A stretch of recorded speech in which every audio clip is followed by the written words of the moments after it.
The Meeples and Miniatures podcast is sponsored by Two Fat Lardies, Geek Nation Tours, and by you, the listener.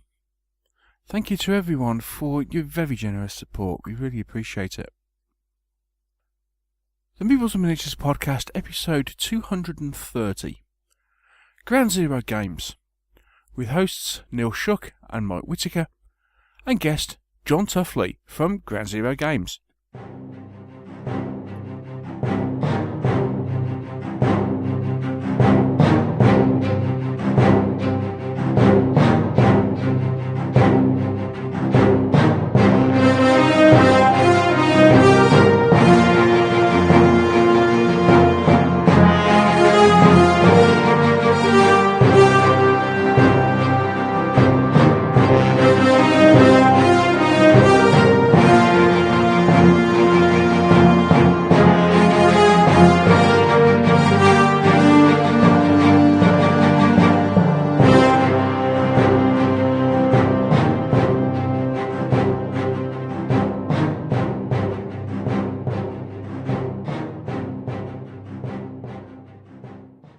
Hello, good evening, and welcome to another episode of the Meeples and Miniatures podcast.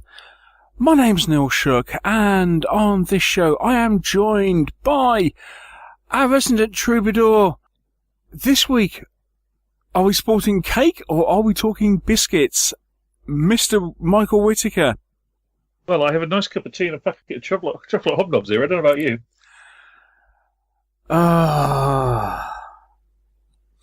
You're wrong. And he starts the show with what can only be described as, the Twitter storm of the century. Indeed, it was Dunkgate hit over the weekend. We have to blame Mr. J. Arnold, I think, don't we? Yes.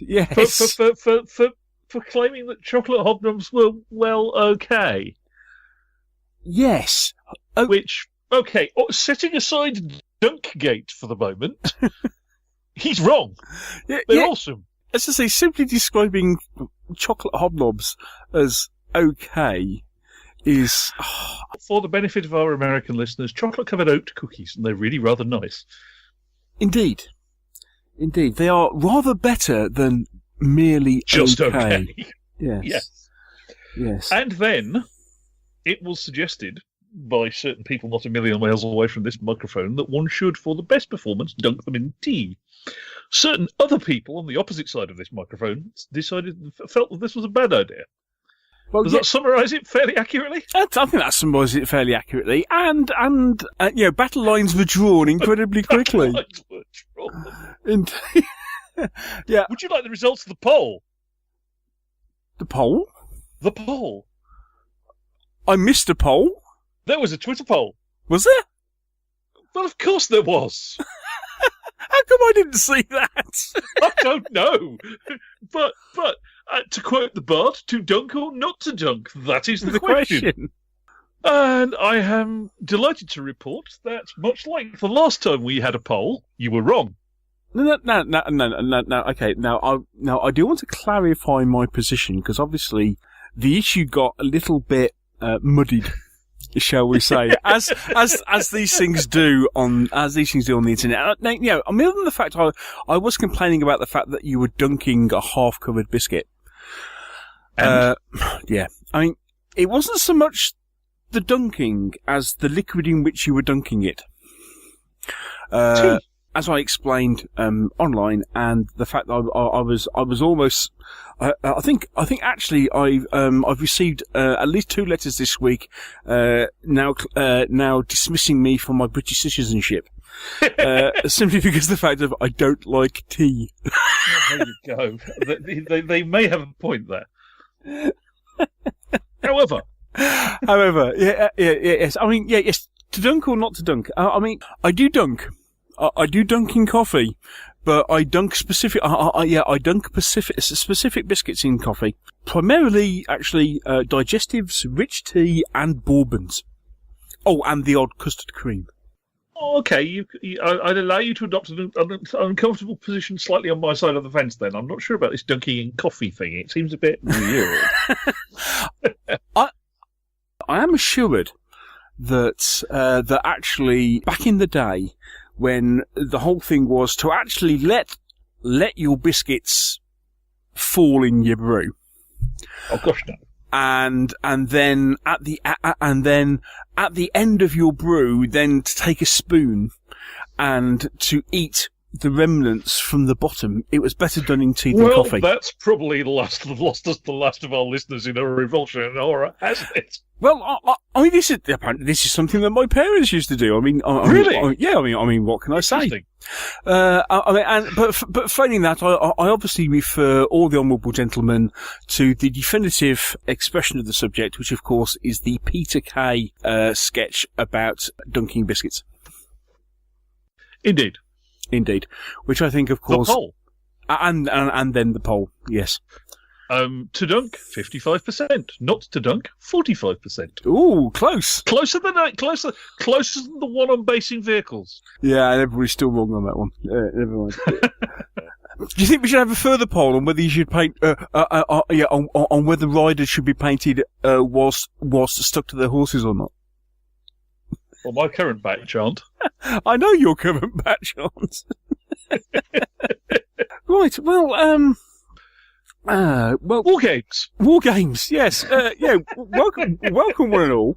So now we've now we've got over the massively important subject of whether you should dunk biscuits in your hot beverage of choice. Yes, let's talk war games. It is just myself and Mr. Whittaker. We attempted to contact Turkey to speak to Mr. Hobbs, who's currently away in Turkey. Unfortunately, Duff Turkish hotel internet made that impossible. But listen after the closing title, so we might give you an idea. Yes, you thought Eurovision was bad. Yeah. Indeed. Although for the brief moments we did actually manage to talk to him, he did sound better he was briefly coherent. He was briefly coherent and did actually sound better than I did in London a couple of weeks ago, but there we go. This is true. But not as good as I did in Williamsburg. And then also, our other sometime host, Mr. Luff, is also sunning it. I think he's in Malaga or something like that. So right for sub, isn't it? It is, isn't it? It is. So you know, it's left to us to hold the fort. So, should we go away and have the usual word from our sponsors and have a little natter about what we've been doing then? Indeed, but just before we do that, we'll just give you a hint of what's coming up in the show. We will go away and we'll come back and we'll talk to you about what we've been up to. But for the main part of the show, and I must admit, I'm a little bit excited about this. There is a little bit of the gamer fanboy coming out in me because our feature interview is with the hobby legend that is Mr. Jon Tuffley from Ground Zero Games. And a fabulously nice chap he is too. Oh, it's brilliant. Oh, yeah. So we got that coming up for you a bit later in the show. So we'll take a quick break and we'll find out what we've been up to.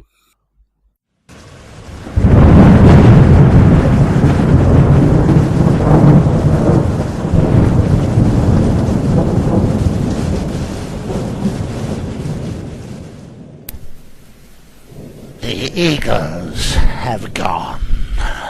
Britain lies defenseless in a cruel world.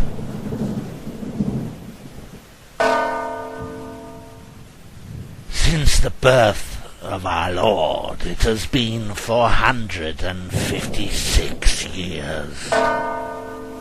What sins have we committed to bring this punishment to Britain? I speak, of course, of the Saxons. They came as allies, but now they seek conquest. The lands of the Britons lie ravaged before them. Blood runs red in our island. We need a leader to stand against them.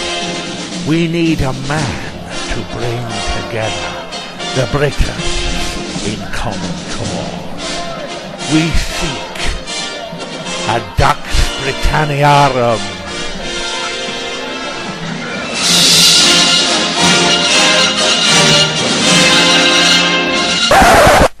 that's enough of that. Dux Britanniarum from Two Fat Lardies. They really are very good.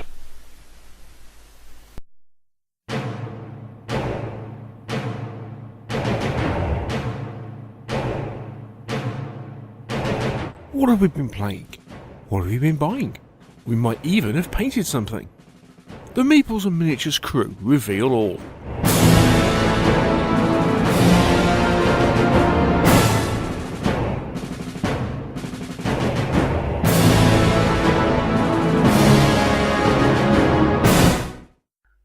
And we're back, and it is time to catch up with what we've been up to in the last week. I'll go first because It's your turn. it's my turn indeed. So, as I admitted on social media, this week's podcast was disgracefully delayed because I got distracted playing games. Which a lot of people basically turned around and said, other than the fact of, a certain person cropping up and saying, so what's the next excuse? The podcast, I'm very sorry, sir, the dog ate my podcast. Thank you, Ralph. But no, yes, some people turn around and say, if there is ever an excuse, and a good excuse for not producing a podcast, about gaming, playing games is probably a good one. So yes, Friday night gaming with Josh is now appears to be a regular thing, which has been really cool. And then I got a call on Sunday from my other mate Dave, because he wasn't meant to be in on Sunday, but then he went, I'm not going down to London till tomorrow. So we got some gaming in on Sunday. So when I should have been editing the podcast, I was busy playing with World War I planes. It's a good excuse. It's an excellent excuse, especially It's a brilliant excuse. You should use it more often. Yes, especially since it gives me a bit more to talk about. So yes, Not only that, but unlike I'm sorry I was painting figures, it's a convincing excuse. Yeah, that excuse might have to be used this week, because I'm sat here looking at my Test of Honor warband, which is arrayed in the table in front of my PC screen while I'm talking to you, and it's still looking in a particularly sorry state. And considering it's meant to be on the table in 10 days. And let me guess, tournament regs say painted. Oh yeah, I mean it's half painted. I've just got to finish it. Half? The under half, I suppose. I've got to finish dry brushing the armour, and then I've got to just do the detailing and the bases. So all being well, a lot of it should get done this weekend. But yeah, let's just say I've got to concentrate on getting some painting done. It's not going well. Yeah, you're not the only one. Yeah. So, but yes, Warring States is on the 30th of September, approaching quickly, and I think I'm going to be like most of the gamers in the fact of let's just say by the time the day comes, some paint or glue might still be wet. Let's see what happens this weekend. Anyway, so yes, I've been, not a lot of painting done, but at least I'm not sat in a hotel room in London this week. Gaming, lots of gaming done. Yeah, three gaming sessions this week. Isn't that stonking? Yeah. So we played Dungeon Saga.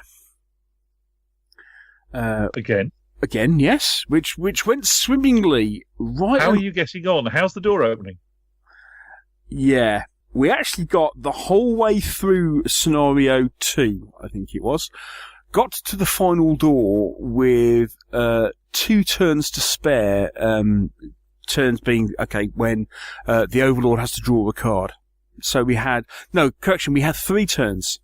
The first turn was wasted with the fact that we originally assumed that the final door would be warded rather than just locked, and so the halfling cast a break ward spell, for which nothing happened.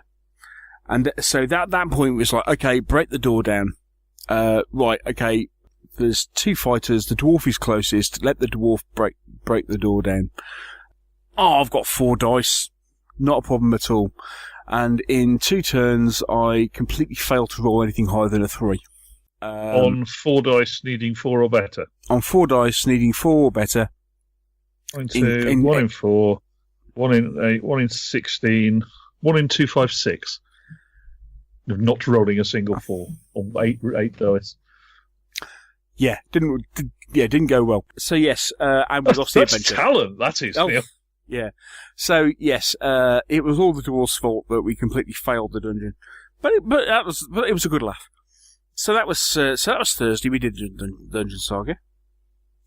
Friday night, I had a couple of games of X-Wing with Josh, playing TIE Interceptors and then a couple of tooled up TIE Defenders, which was rather fun.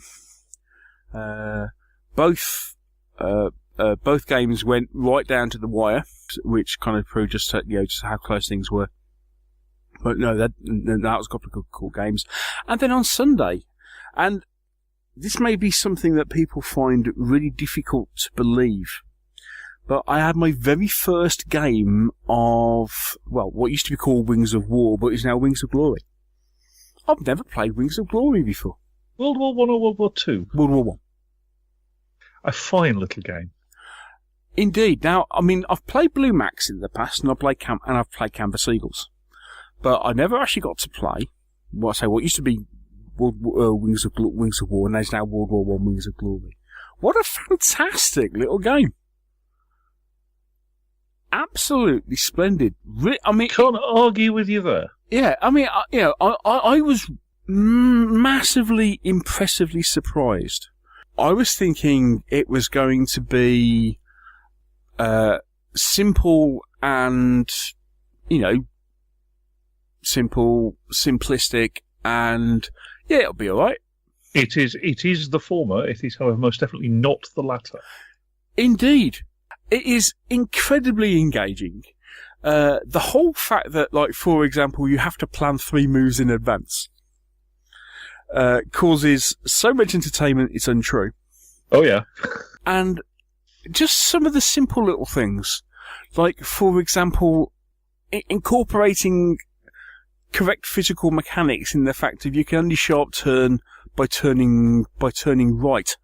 Because yeah, if you look at some of particularly the shot with Camel, if memory serves, has a sharper right-hand turning circle because the engine torque helps it than it does a left. That's it, and that's the same with a lot of the aircraft. It's a case of yes, you can't sharp turn to the left because that's going opposite to engine torque. But if you sharp turn but you can sharp turn to the right because the engine will help. Because the engine will help you, and it's things like that which are realistic and are just treated completely intuitively, and it's like and it that's even has really a clever. Pretty respectable way of handling 3 dimensions.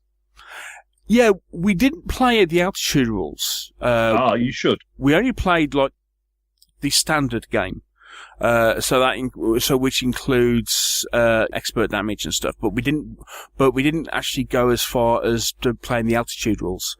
That's going to be the next step. But even so. Yeah, another little tip. Wings of Glory World War I believe, the actual rules say you lay down 2 moves, make them lay down 2 more. So you lay down your next move at 1, you make your next move, you make your next move at 1, then you lay down 2 more. Wings of Glory World War II, like Sails of Glory, has the make a move the next one down 1 approach. So you add a new move every turn rather than every other turn, and we always play that variant with Wings of Glory World War I because it just feels better. Oh, I see, yes, as opposed to the lay 3 moves, play all 3 moves, then lay the next 3. You do a sort of move, shuffle the next 2 down 1, insert 1 at the end, and keep going like that. So you're always playing moves ahead. Oh, that's quite clever. It also intuitively sorts out your issues with doing things like Immelmans and what have you to ensure that you're manoeuvring correctly. Yes, exactly. Yes, it's an obvious little variant, but it's worth doing. Cool. Well, so some excellent game played this week. And have I bought anything? A couple of bits. I'm just trying to think actually what what I bought. I bought the MDF inserts for 9-litre reusable boxes that Sally Forth produced. The ones from Sally Forth. Yes, I saw those. Yes, I bought a set of those just to have a look, and I will be posting a review on the blog in the very near future. They're quite nice and interesting.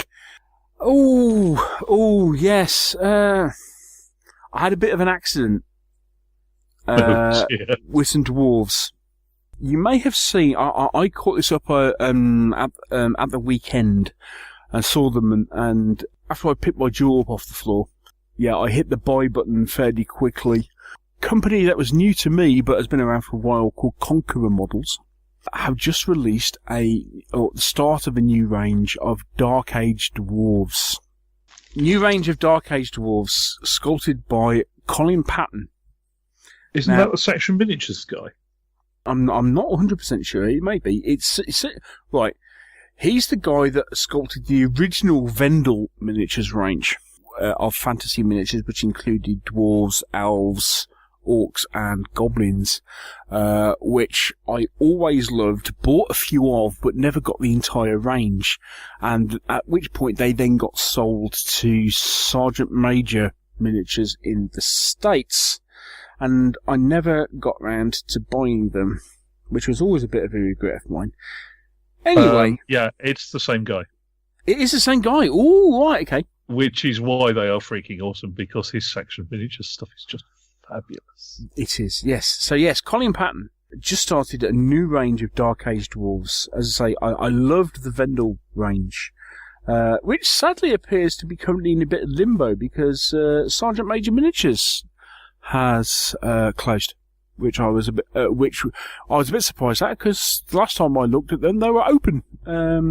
So they have ceased trading. So Vendel Miniatures are currently a bit limbo. However, as I say, Conqueror Miniatures have just released the start of a new range of 28mm Dark Age Dwarves. Oh, those are tasty. They are wonderful. Now, he started off with 8 packs of Spearmen, and he's promised to do, next is coming a Command pack, some Hearthguard, and some Dwarves with Dane Axes. In case you're wondering, it's basically 4 figures to a pack in 1, 2, 3, 4, about 5 or 6 different arm poses. 8 different arm poses. Yeah, and each miniature is unique. So basically, there's 4 subtly different advancing with spear jabbing at ground, subtly different advancing with spear in throwing position, etc., etc., etc.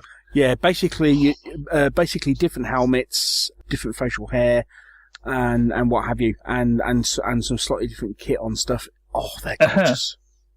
If I had your fondness for short beardy types, I'd be so having those. But they're so obvious, unmistakably Colin Patton as well. They are marvellous sculptures. They are really nice. So I must admit, I had a bit of an accident with them. The first set of 32 are on my way. I might be tempted to get another set of 32, depending on what my army ends up with. But as I say, it's a start of a new range, new fancy range. Hopefully, if as well as doing dwarves, they will then move on and do elves or what have you. I know the last time he did these, when he did Vendel, his elf range looked suspiciously like Normans, which was elves as Normans was brilliant. But yes, I quite like the fact that these guys, although most people seem to associate dwarves with Vikings, he's definitely gone dwarves as Saxons, and he does seem to fit rather it's the long mail coat and spear job. They're really very, very nice indeed. Indeed. So yes, call that man. So a wonderful new range of miniatures, and yes, I think I might be buying quite a few of those in the near future. Yes, and that's about me for that's about me. I think, yeah. Excellent. How about you? Well, I got to play something I've not played before. Ooh. Star Wars Armada. Ooh, okay. What do you think of that then? I really enjoyed it, actually. Cool. Got to play basically out of the call box against Dave at the club. I got the Victory Star Destroyer and a swarm of TIE fighters, and he got 2 Rebel ships and a slightly smaller swarm of Y-Wings. I was forewarned beforehand that the Star Destroyer behaves like certain ships in the Hitchhiker's Guide, namely moves like a fish, looks like a fish, steers like a cow. So I took sufficient precautionary measures to make sure that I wasn't sailing off the edge of the board after 3 turns, which was turned out to be quite a smart move. By the end of 6 turns, when the game was supposed to finish, I was winning by 2 points, which, given that it's points per what you kill, the Star Destroyer is 85, TIE fighters are 6, and X-Wings are 13. I think he knocked out 4 of my TIE fighters, and I knocked off 2 of his X-Wings, and that was all. So I was winning by 2 points. We went on for another 2 rounds, and I took out one of his capital ships. At which point we called it a day.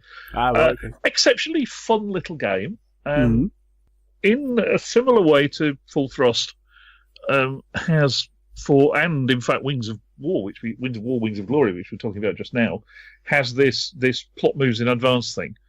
But the nice thing about it is that it's the number of moves you plot in advance is variable depending on how maneuverable your ship is. So the little rebel blockade runner doesn't plot any moves in advance.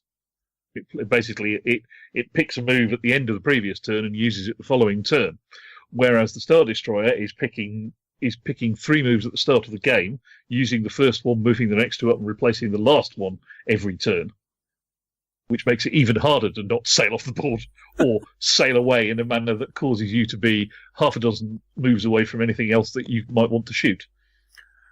Oh, right. Very that's interesting clever. little... Yes, it is. Oh, Basically, your blockade runner is as nippy as all get out, and your Star Destroyer takes 3 turns to figure out what it was it meant to do 3 turns ago. And of course you've got this... But you're not actually... The thing is, you're not actually plotting moves. You're plotting... there are various actions which allow you to do more of a thing. Right. So if you plot a move action, you can turn tighter than if you didn't. If you plot an engineering action, you get to do repairs. If you plot a concentrate dice, you get to add dice to your fire, that kind of thing. So it's not quite that cast iron. You can still turn a bit, but if you've routed more energy to manoeuvring, then when that one comes up, you can turn tighter or speed up and slow down more, which works really well. It's quite a fun little game. I should be playing it again. Cool. And how did you find the movement template? It works, or seems to. Once you figure out where you're supposed to put it, and it seems to be okay. I didn't have any problems with it. My major problem is that it's extremely hard to see all the dials on the ship when you're sat at the side of the table, and it's not. I don't know if you've seen an Armada ship. Yes. There's dials on all sides to mark shield levels and God knows what else. So we ended up using one of those little right angle cardboard marker that's meant as an indication of deployment area. We ended up using it as a put it where the corner of the ship is, pick the ship up, adjust the dials, put the ship back down again. Yes. But yes, I enjoyed it. Good game. Cool. That's about all I've played. Painting, well, the Night Watcher about 40% painted. Excellent. I've got the two lots of 12 footer done. Everything else is undercoated, including all the war bases movement trays. And so tomorrow is paint the archers, Friday is paint the cavalry, and Saturday is base it all, which gives me a whole day spare. Oh, because you're meant to be playing it next Monday. First round of the campaign's on Monday, yes. Oh, right. So you're cutting it as fine as I am then? I'm actually ahead of schedule by my standards. All right. Except for that, obviously, you're painting about 3 times as many figures as me. Yeah, and they're starting out black, which helps a bit. Although I have actually, first time ever, I've actually put on highlights rather than put in shadows with ink wash, which is a first for me. And I've treated the cloaks as sort of barber-like oilcloth. So they're highlighted with a very dark green, which looks surprisingly effective. It just makes it look not quite black, and I think half the trick with painting things that are notionally black is painting them not quite black. Yeah. I even got to play a little bit with some object source lighting because I gave one of them a torch. Oh, I look forward to seeing that one. That would be cool. It's not a little, just a little bit of red highlight on the shoulder of his tunic nearest the torch, so it just looks like it's picking up a bit of the reflected light from the torch, which seems to work. It's nothing terribly exciting, just enough to. So that was the painting. Buying, I picked up a couple of boxes of assorted bits of Fireforge from eBay so I could finish this job, and I have here the nice man at Empires at War. Very quick with his orders for 15mm buildings. I have here one of his 15mm Spanish buildings. They're rather nice, actually. As advertised on our show last week. Yeah. They're very like the foreground ones, in that they come in a Ziploc bag with a piece of paper with a set of photographic instructions on how to put it together.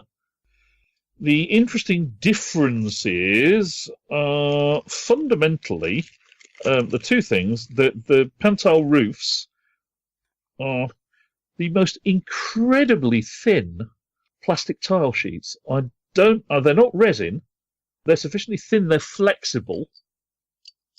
Oh, wow. Oh, yeah, this is what we were wondering last week, wasn't it? Yeah. Yeah, they're plastic. They're sufficiently thin, you almost wonder if they're vac form. Yeah. But they are literally, they're thinner than the MDF sheets the building's made out of. Oh, wow, okay, yeah. And then the ridge tiles are basically, normally, you have little U-shaped tiles that sit over the ridge. He's basically done it with a cylinder of what actually looks like rolled paper. Yes. With tile slots cut in it, which seems to work. And he also sent me a note, pretty much as soon as he posted it, saying, I think you may have got one of the dud batch that's missing one of the bits of MDF. So for the Taverna, which is in fact the building I've got in my hands at the moment. So here it is. In the post, first class, arrived actually about 5 minutes before the parcel force man arrived with the box of buildings. Oh, excellent. So, yeah, customer service, excellent. Buildings, excellent. It's like foreground in that he actually does do, excuse the rustling while I put it back together, he does do an inner shell on most of his walls, rather than it being some of the cheaper ones you find are a single shell. Yes. His main walls are actually a double shell. Oh, okay, which cool. I think makes for slightly more robust construction. Yeah. And stops you having to have quite so many ends and things showing. It's nicely self-coloured in the kind of colours you'd actually expect for a Mediterranean building, namely off-white with a red balcony and red bits of rooftop. And all in all, I'm quite looking forward to putting those together, I think. Cool. Sounds good. What else did I buy? I think that was it, actually. I was briefly tempted by a Starfort Miniatures Mediterranean house, but I don't need any more yet. I have a horrible feeling that I'm about to have an orgy of assembling foreground stuff. Gary is muttering something about wanting to actually play an I Ain't Being Shot scenario where the Germans attack. In Italy? Good grief, man. What's he thinking? So we're toying with either Villiers-Bocage, given I know I have enough buildings for a very dense French town, or alternatively using the entirety of the club tree mountain and a bit of the Battle of the Bulge. Aha. So we'll see.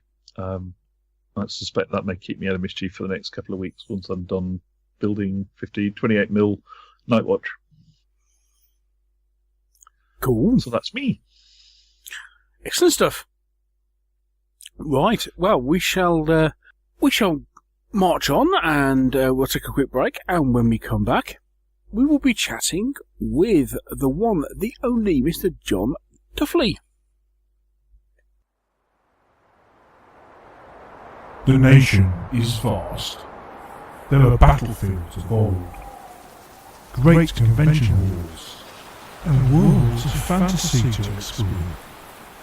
Who will guide us across this great geek nation? Since 2010, Geek Nation Tours have been providing holidays for groups of like-minded people, whatever your nature of geek. tabletop gaming, TV, film, comic books, sports or science. Geek Nation Tours caters for you. Visit www.geeknationtours.com for more details and join the great Geek Nation.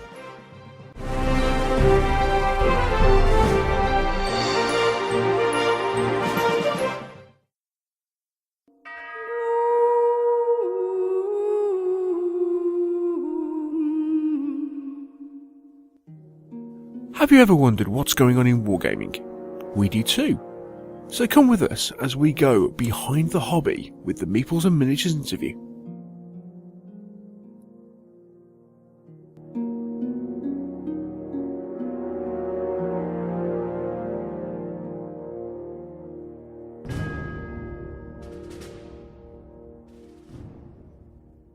I am really pleased to welcome to the Meeples and Miniatures podcast somebody who, well, I mean, I describe him as a legend in the hobby. I'm not quite sure how he feel about being described as a bit of a legend, but I certainly think it is. It is Mr. Jon Tuffley from Ground Zero Games. Hello, sir. Hello, Neil, and to everybody. How are you? Are you well? I'm doing okay. Just getting over from Colours at the weekend. And getting everything back into the swing and back up to date again. So Colours, obviously that's at Newbury Racecourse, isn't it? So yeah, the show that used to be 2 days is now 1 day. Yes, much better that way from a trader's point of view, I believe. Yeah. Yeah, I mean, and from a trader's point of view, I mean, you. It's fair to say you have been around for a while. far too long. Yeah. Well, I started, the first things I ever did under GZG as a name were in 1985. Wow. So you can work back to there. Right, okay, so right, let's take a pause, because regular listeners will know that whenever we get somebody new on the show that we're talking to for the first time, the first thing we ask them is how on earth they got into this hobby in the first place. So before we get into how you got started in Ground Zero Games, how did you get into the hobby? I suppose I've been interested in military subjects for pretty much as long as I can remember. Like everybody, I started off with the old Airfix plastic soldier sets. I suppose I really started in wargaming seriously. Well, I suppose when I was about 10 or 11, and I managed to get hold of a copy of Charles Grant's little book, Battle Practical Wargaming. Mm-hmm. The one with the chap being blown up with a grenade on the front cover. I had that out of our library so many times. Remarkably good little book. It gave me an awful lot of inspiration. And I found that round about the same time as the very, very first 1/300th or 6mm ranges were coming out. I mean, I'm talking about the really early ones. If anybody remembers Kirk Miniature Figures and Leicester Micro Models? Oh, I remember Leicester Micro Models. Remember Leicester Micro Models? I'm sure I started buying the stuff at Kirk, were actually, I believe, came just before Leicester.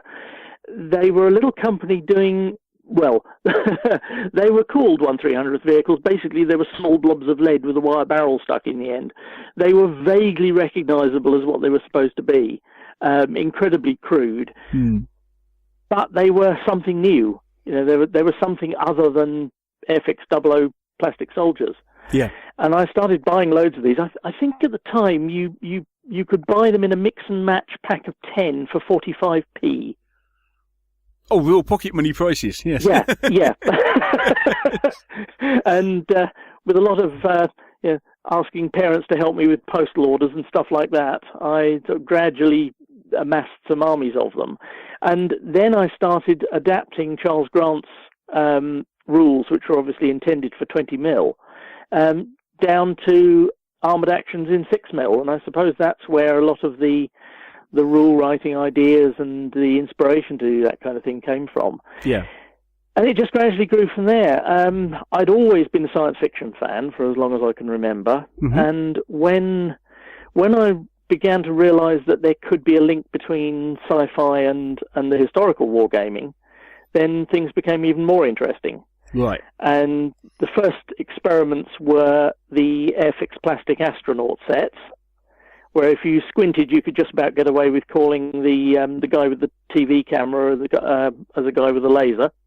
Right, yes. And so there was a little bit of skirmishing around with things like that and the moon buggies and stuff, which strangely has come full circle with some of my recent releases, but I'm sure we'll come to that later on. And then I actually managed to get my hands on a couple of sci-fi wargaming rule books. John McEwen's old Stargard book, which was a huge inspiration to me, and the early Space Marines by, I think it was Mark Ratner in the States. Nothing whatsoever to do with the Games Workshop Space Marines, I hasten to add. This little rules booklet used the name long before that came about. And anyway, I started to do a little bit of messing around with those, a little bit of role-playing when Traveller came out, and really it all kind of grew from there. At what point did you decide to kind of get more involved in the hobby and perhaps start your own company?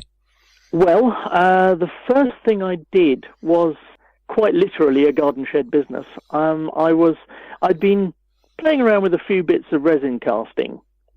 I was starting to do some little bits of it while I was still at school, and we discovered that one of the craft labs had a few pounds of hot melt Vinymold, which is sort of like a hot melt rubber molding compound. Yeah. And it could be melted in an old saucepan and poured over some carved and varnished wooden masters, and you could actually get a mold out of it that you could then cast into resin. And I actually I did a few little bits and pieces, a few little spaceships, that kind of thing, in that, using that method. But by the time we're up to about 1985 now, and I was heavily into Traveller at that time, the original version of the RPG, and I decided that I wanted a few 15mm vehicles of Traveller style vehicle types. And the obvious way of getting them, since I think Martian Metals over in the States were starting to produce a few 15mm figures, which is why I chose that scale. And so I started making some molds and doing some resin casting, and then thought, hang on a minute, there's potentially I can recoup some of my outlay on these by selling a few.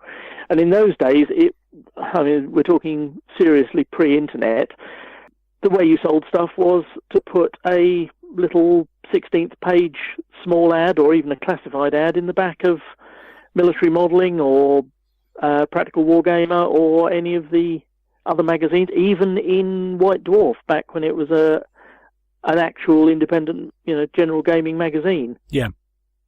So that's really how it started. And I'd list some products in a little ad, and people would send me checks and postal orders, and I'd cast them up in the garden shed and parcel them up, and off they went. And that's really where everything started from. Right. So, I mean, we really are talking, as I say, as you're saying, it's this is like mid-80s, so it's really early as far as wargaming companies are concerned. There's not actually, there's not many people doing this at the time, are there? No, no, certainly not in the science fiction side. I mean, the historical wargaming side was flourishing. We had, there were 2 or 3 magazines in the field, and there was an awful lot going on. But the science fiction and the fantasy side was really only just in its infancy. And the role playing side with the original D&D and then Traveller as the first really serious sci-fi RPG had got a lot of interest, but it hadn't really started to filter very heavily into the miniatures at that point. Yeah. So what made, as I say, so I mean, was it simply a case of, well, the whole science fiction thing fell out of your own requirement for some, for some vehicles, and then it kind of snowballed from there? Largely, yes. Yes. Once you've actually gone to the trouble of making some moulds and producing things, then you begin to think, oh, maybe somebody else would like some. and the rest is history. Yeah. Well, so was that whole process self-taught? Yeah, pretty much. Yes. Yes. There wasn't a lot you could find in the way of how to do it. Certainly no YouTube videos showing you how to do things. It was all trial and error, really. At that point, prior to that, I'd sort of messed around with other modelling hobbies like radio-controlled boat modelling and that sort of thing. So I knew my way around resins and fiberglass and that sort of stuff, right. Which that was something that translated straight over. But yes, mostly it was a case of getting some RTV silicon rubber, which seemed a horrendous expense at the time, and just sort of pouring some moulds and seeing where things went from there. So, at what point did rules writing come along? Kind of the same time. I'm one of these sort of annoying gamers who's never 100% happy with somebody else's rule set. I suppose we can all identify with that to a greater or lesser extent. But everyone I read, I wanted to tinker with. And I thought, well, if I'm going to tinker with them, why not just write something from scratch? So I put together a little set. Well, I had been doing something on what would eventually become Full Thrust, but I think we'll come to that a bit later, perhaps. Yeah.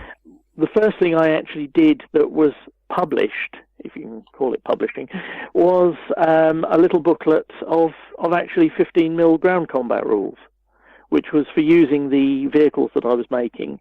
Yeah. And basically any figures that people wanted to use.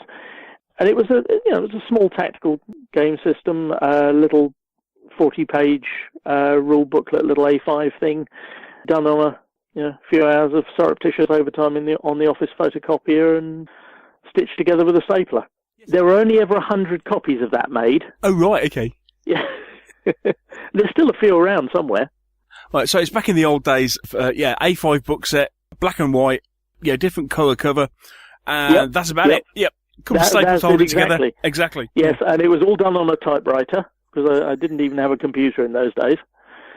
So it was bashed out on a little electric typewriter with a lot of Tipex all over it. Excellent stuff. Was 15mm the sort of go-to ground combat scale then that it is now, or is that something? Or is that partly your fault? That's an interesting thing that everything really has come full circle, because the reason that 15mm started out as a scale for sci-fi, certainly as far as I was concerned, was the scale that was recommended for miniatures use for Traveller. It was the scale that Martian Metals were doing figures in the States, though they were virtually impossible to get over here, because you just couldn't do the simple international ordering that you can now. You had to send off an international money order to the States and hope to God that you got something back in a year or so. People don't realise how easy they've got it these days, do they? Yeah, exactly. Yes, I'd completely forgotten that. I mean, I had a stack of Traveller books about 6 inches high, and all the miniatures were 15mm, weren't they? Yeah, and round about the same time, Citadel were starting to. This was before the days that it all got subsumed into Games Workshop, but Citadel Miniatures, as they originally started out, were producing these various ranges. They did some little box sets of about 20 15mm miniatures, and they were actually licensed Traveller figures. Oh, yes, I remember those, yes. I believe that the original sculpts were from Ralpatha in the States. But they were done, but Citadel did them under license over here. And companies like Asgard and Tabletop Games were also doing 15mm stuff. So by that time, they were starting to, some infantry figures were starting to be available. Very little in the way of vehicles, which is where the resin stuff I was doing filled a little bit of a niche there. RAFM. Yes. Sculptors for the Citadel Rapham. stuff. Yes, you're right. Rapham. Sorry, not Ralpatha. Yes, collecting Citadel miniatures is a very interesting website I've just discovered. For some reason, I always get Rapham and Ralpatha mixed up in my head. I spent a long time thinking they were the same company. But But yes, that's really why I went 15mm, because it was where things were already going. And then over the years, of course, 25mm and then 28mm and 32 and whatever became much more popular. And I started doing a range. I started to add to my 15mm resin models range with a 25mm range. And that grew and gradually took over, and the old 15s were sort of retired and quite forgotten about.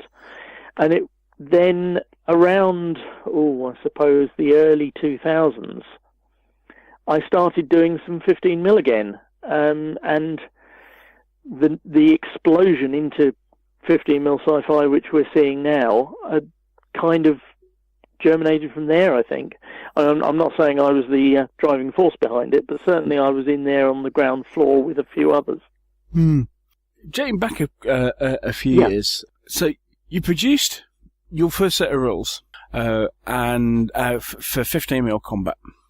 Yep. And then when we start looking at what you published, it looks like the next thing you did, and correct me if I'm wrong, but it looks like the next thing you did was Dirtside? Dirtside 1? It was, yes. Yes. Because by that time I discovered a few ranges of 6mm stuff, including the old QT Models ones. Oh, right, okay. They had a very, very large range of very nice sci-fi miniatures. Star Force 300, I think it was. I managed to get hold of some of those, got interested in doing things in 6mm, and again decided to write my own system for them. Right. So the original Dirtside, that is, again, it was a little A5 card cover booklet. That came then, and then I followed that maybe a year or so later by the original Stargrunt, which was in the same format, which was pushed up to 25mm, more for 25mm skirmish gaming. Yeah. And then I did the first edition of Full Thrust. Yeah. Now, I'd been playing around with spaceship gaming for a long, long time, longer than I'd actually been doing the ground combat stuff. Oh, right, okay. And I'd had this homebrewed set of rules. The first commercial set of space combat rules that I ever managed to get hold of was Galactic Warfare by Dave Roter, which was published by Skytrex. Yeah. It was interesting, but to me, odd. It didn't do what I wanted it to do.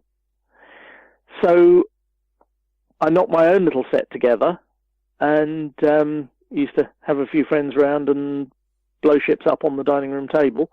And that was basically a little set that could be summarized on one side of A4. But it worked, and it worked extremely well. And that's what eventually turned into Full Thrust. Oh, right, okay. And so I put together the first edition of Full Thrust again as a little A5 photocopied booklet. And the interest that generated was enough. It was so well received that I thought, hang on, if I'm going to do the rules, I need to do them properly, because that was when we were just starting to get into setting stuff up on computers, doing proper graphics design, and producing something that wasn't just a scruffy little A5 booklet, run off a typewriter. So I thought, well, if I'm going to do something that looks nice, probably the space gaming is the best thing to start with, and that's why the old basic Full Thrust that a lot of people know if they've been around for that long is actually Full Thrust second edition, because the first edition was the little photocopied booklet type. So, looking at Full Thrust, and then I mean, we'll still talk about Dirtside and Stargrunt, because it seems straight away that what we've got, especially Full Thrust second edition was 92, wasn't it? Yes, 91 to 92. Yeah. So all of a sudden, we start coming up with this universe in which everything exists. We've got, like the New Anglians and, the Eurasian Union and what have you. Very much, for want of a better phrase, well, no, this is the proper phrase, a hard sci-fi universe, as opposed to maybe what was being created elsewhere. Why a hard sci-fi universe as opposed to maybe a more fantasy or maybe, much more kind of monster kind of setting? Was that simply down to your interests in, from where your interest in sci-fi had come from? Yes, very much so. I've always been more a fan of the hard sci-fi stuff rather than the more fantastic elements. Yeah. I decided that I wanted a game background that, how can I describe it? It was something that I felt I could identify with. I wanted to still have various human powers. I didn't want to have sort of Star Trek-like united humanity against various aliens. I decided that I wanted initially to have various human powers still pitted against each other, because for better or worse, I'm afraid that's what human nature probably is and will most likely remain. That there'll always be somebody who wants to shoot at their neighbours. So I wanted to build up something where there was the possibility of a lot of different factions, a lot of different powers and fleets, before we started adding external influences like aliens into the mix. Yeah. And that's really where the ideas generated from. It was, at the time I wrote it, it was very, Anglo-centric. Which has sometimes slightly upset one or two people across the pond, but I hope it's in a slightly tongue-in-cheek way, and I hope it's taken like that by most people. It was never intended to grow into quite the monster that it has done. No? At the time, it was very much intended for publication over here. I didn't have much thoughts of serious international sales at the time, and we're still talking very much the internet being in its infancy, and there being very little in the way of sort of online ordering or anything like that. That all came later. So really, the only way to get book sales overseas was to ship a pallet load out to somebody on the other side of the pond who would sell them over there, which I have done in one or two cases, and that's a separate subject. Yeah, it was all done. The original background was all done slightly tongue-in-cheek, but really to give a universe in which there were lots of different factions, there were lots of possibilities for alliances and various combinations, and really so that you could put any two fleets out on the table and have an excuse for them to fight each other, which is what it's all about at the end of the day. Yes. But of course that universe has become consistent right across the rule sets that you produced. So whether that be Full Thrust, whether that be Dirtside or Stargrunt, you've been really consistent in producing a full universe in multiple scales. Yeah, that wasn't really the intention when I started out, because the original Stargrunt and Dirtside, the little A5 booklets, basically had no background in them at all. They were entirely generic rule sets. Yeah. Providing a framework for the rules and letting people use whatever they like. Full Thrust was the first one where I actually tied the rules to a miniatures line. Yes. Because that was when I first got involved in the production of metal miniatures. In fact, I wasn't actually casting them myself at the time. A chap I was working with, who was working as CMD, was doing the metal casting, and I was doing the resin work. But I was doing most of the sales for him, because he was basically casting metal and shipping it to me, and I was the sales point for it all.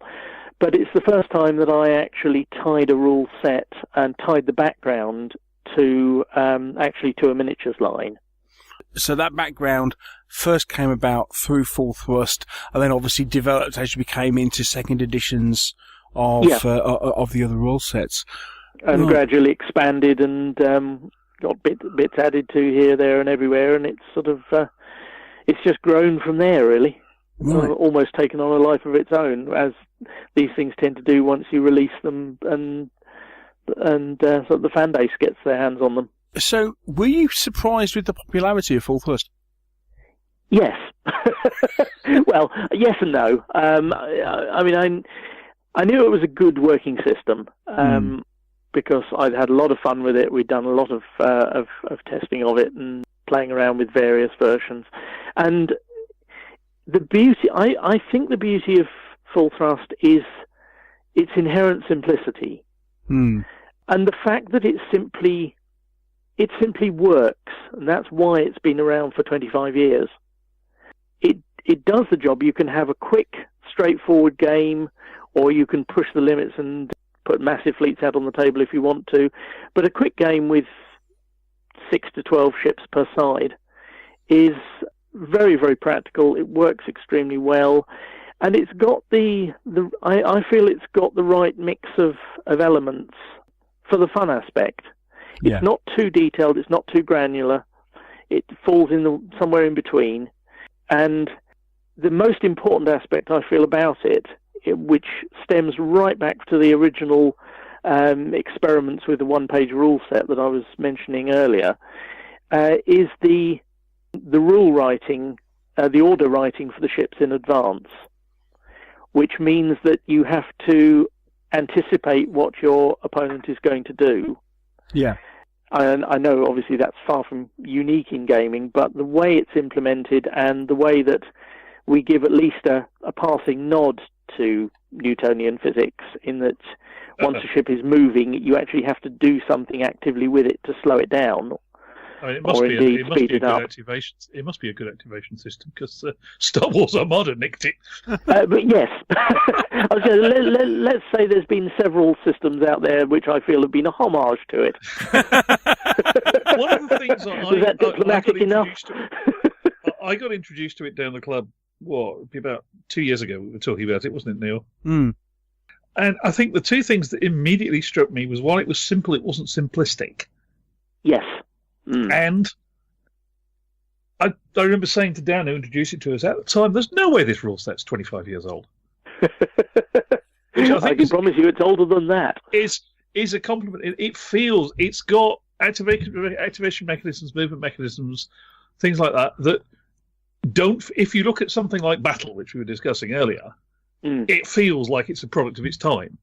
Yes. I don't have that issue with Full Thrust. It feels like it sits quite happily with a lot of contemporary rule sets, for which, well done, I think. Thank you. Very nice of you to say so. And yes, I think the continued interest and the sales of it over the years have borne that out. It's just, there's just something about it which seems to catch people's imagination. I think the thing is, when it was published, the main competitor, shall we say, in the same field was something like Starfleet Battles. Yes. Which, of course, is, I know a lot of people are passionately keen on, but is massively complicated. Oh, yes. Your belief. I remember. Yes, I remember playing. Playing a small skirmish action in Starfleet Battles for about 5 hours. I think it was. It used to be a regular fixture in at least one friend at university's room. We'd poke on and go, "What are you playing?" Starfleet Battles. Oh, see you in about 5 hours then. Yes, quite. And I've always believed that the key to rule writing is not what you put in, it's what you can afford to leave out. Right. And to a degree also finding the right abstractions. Yes. Yes. Finding the point where we don't have to go to this minutiae, because this cunning little summary stat or whatever covers everything. Yeah. The one that I always like from that is the Too Fat Laddie shock concept, which handles morale and everything in a nice abstraction, and Full Thrust has things like that as well. Which absolutely, yes. Yes, and still the case of you turn around and go, okay, so you can play it cinematically, or if you really want to start messing with your head, start using vectored thrust. Yes. Which works remarkably well once people get their heads around it. Yes. I mean, we haven't gone into the vector mechanics in anything like the sort of depth of something like Attack Vector did. But then with full thrust, you don't need a degree in physics to actually, or higher math to actually play it. Not quite. It has that advantage. Yes. And I think the key to it is that it's just simply good fun to play. I mean, we've done demonstration games, and the German guys from Mech World, who we'll perhaps talk about a bit later, who are involved with it now, they've done loads of demo games on the continent and also over here at Salute. And what we find is whenever we take it to a show, you can get people into it, and within a turn, they're flying their own ships. You don't have to dumb it down for new players or for young players. I've had several people say to me that they've got their 5 and 6 year olds playing it, and really making a good job of it as well. Yeah, we've used it as a pickup game down the club where, if you are here and you haven't got a game, come sit in on full thrust because we can teach you in about 2 turns. Yes, which is great. That's ideal. And of course, the advantage that space battle games don't necessarily need anything in the way of scenery. I mean, you can bung a couple of asteroids out there if you want to, but even that's far from essential. Really, just a flat tabletop and off you go. Yeah, not only that, but the actual core miniatures outlay is not massive.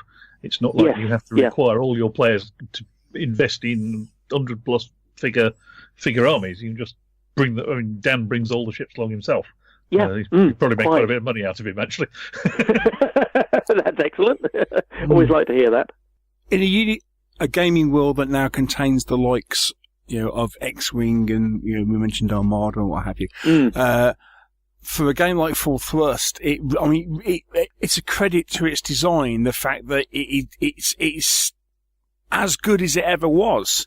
And as I say, Mike said, there is no way you consider that rule set was designed in the 80s or early 90s. Well, it's very nice of you to say so. Yes, I think it's survived because it simply works. It's a good fun game, and you can do almost anything with it.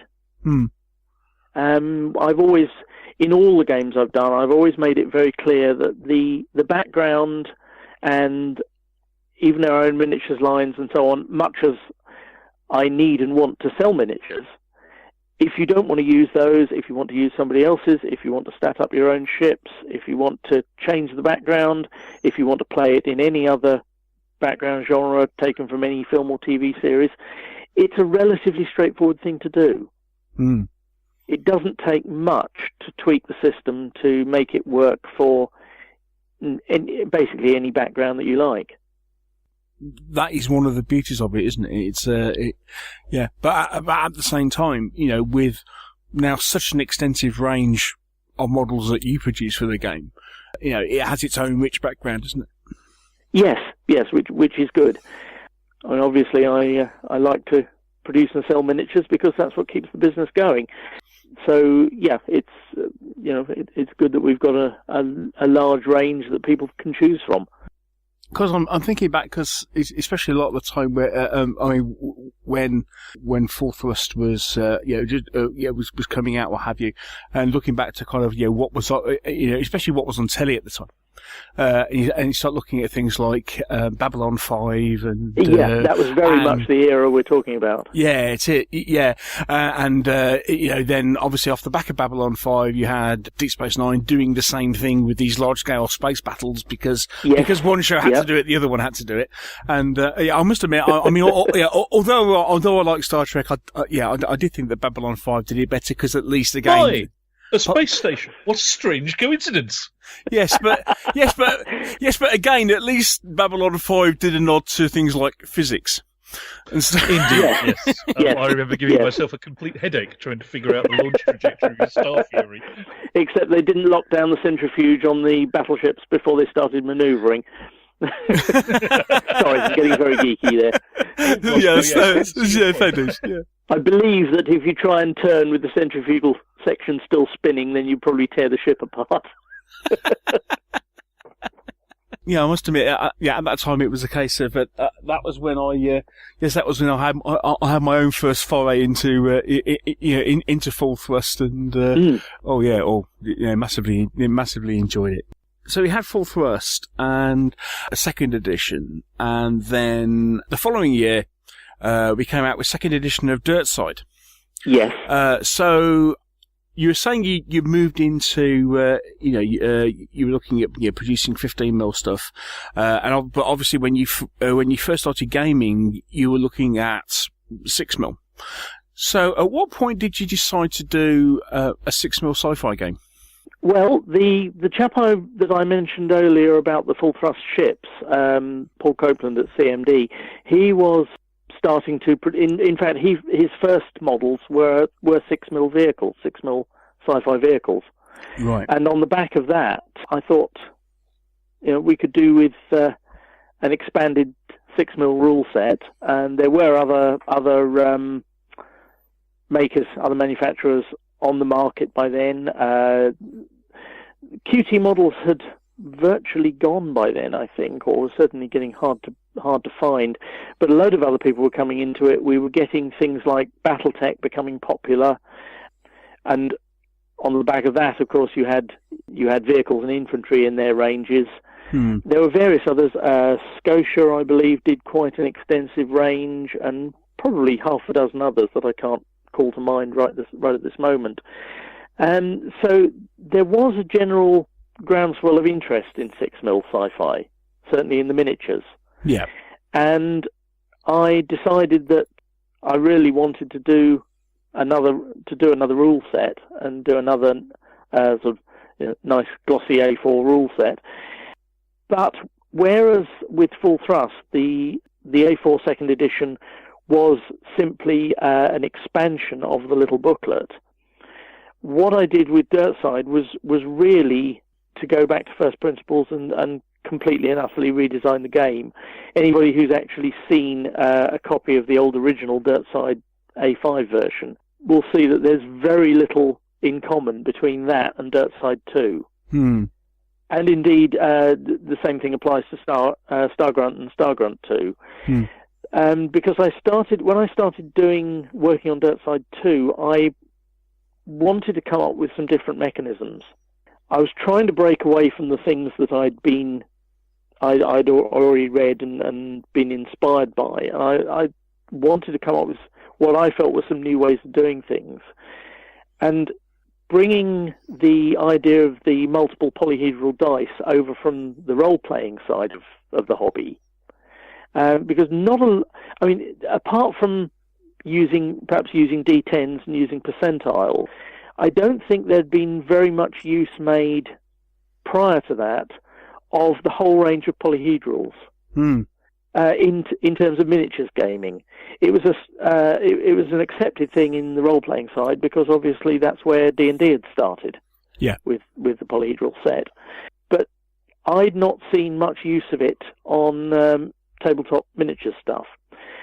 So I looked at that, and then I began to sort of work on how I could build some systems around that, aiming for a very WYSIWYG system, very much what you see is what you get, in terms of something I've always disliked in a lot of rule sets is where you make a dice roll, and then you start adding and subtracting and adding modifiers and changing things, and your nice big dice roll that you thought, hey, great, I've rolled a 10 or whatever, suddenly ends up as a 3 by the time you've gone through all the modifier tables.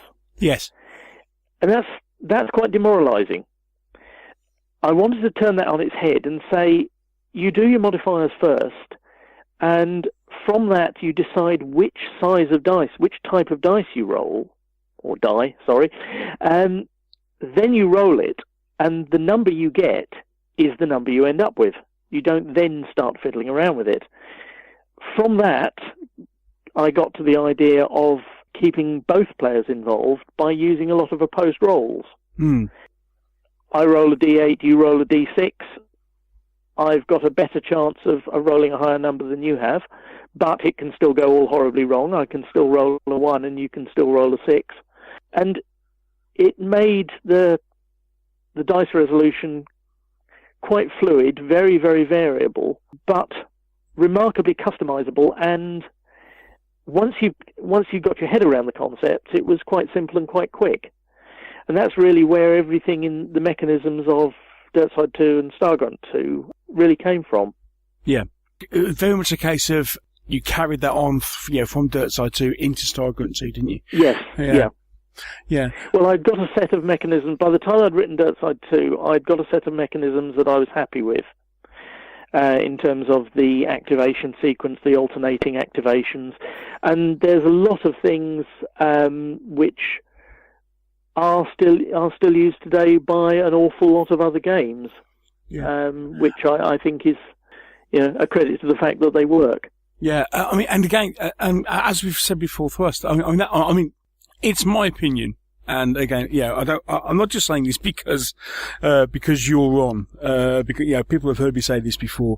Stargrunt 2 is still my favourite rule set, and it is, I think, the definitive sci-fi set of rules. That's very nice to hear, because it's a crowded market these days. But again, it's something we've just said before first.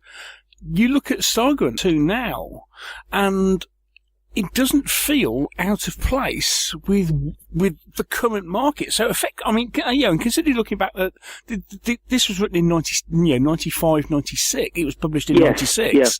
It's probably at least 10 years ahead of its time, and especially when you're comparing it to its major competitor at the time was 40k. 40k, yeah. And you look at the two, and you look at the two sets of rules, and you have, a mass combat game where you're rolling lots of d6, and you have, hang on a second, a game that uses proper infantry tactics, and it's set in a sci-fi universe, but it's proper infantry tactics and things, as I say, alternate unit activation, opposed dice rolling. I mean, a revolution. Let's be honest about it. As I say as I admit in the introduction to it, it's still basically Vietnam in space, purely because that was the kind of films and books that I wanted to simulate. Yes, I wanted to do the kind of things that we saw with the Colonial Marines in Aliens and the Hammer Slammers books and stuff like that. Yeah, things like Gordon Dixon's Dorsai Saga. That feel of sci-fi combat, which was still very much based around infantry.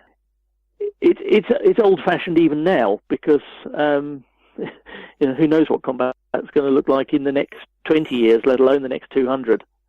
But what I was trying to do was to simulate the kind of books and movies and TV series that I enjoyed. Yeah. And it's where you've still got infantry. They may be bouncing around in power armor, and you may have zippy grav tanks shooting around all over the place, but they're still basically grunts and tanks. So we have Dirtside 2, then Stargrunt 2, and we have three different scales. So Dirtside 6mm, Stargrunt 15, and then 25. I mean, Stargrunt was intended really for 25, but it works equally well for 15. Yes, it was one of those things. It was one of those sets of rules that, as you say, although it says 25mm, it worked equally well, didn't it? It was, and obviously with the way your ranges have gone, it kind of works for both. Yes, very much so.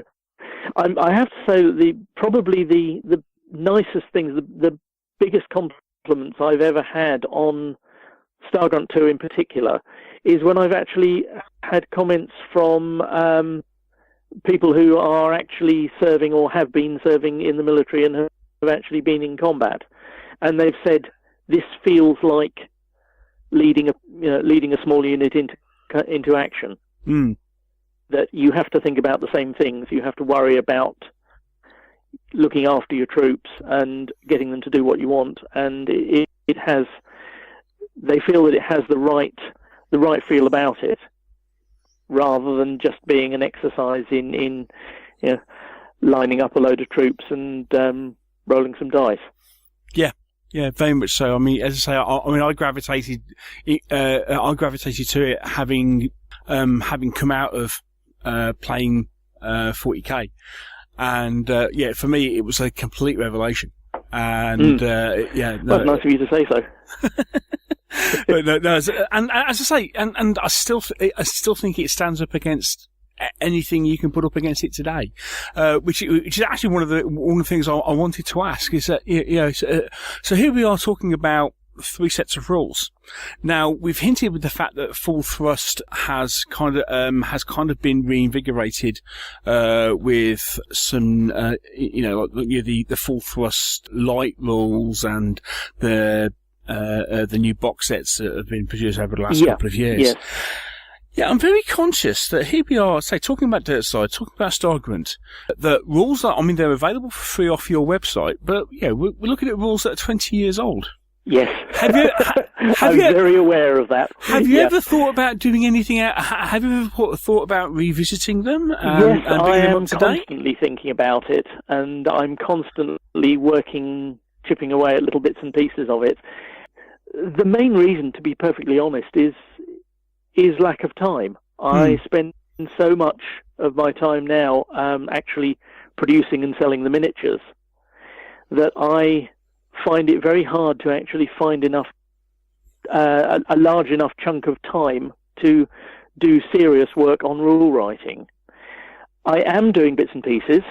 There's stuff that I've been writing over the last few years that has been gradually building up, and there is, I hope, a good possibility that we will see something new.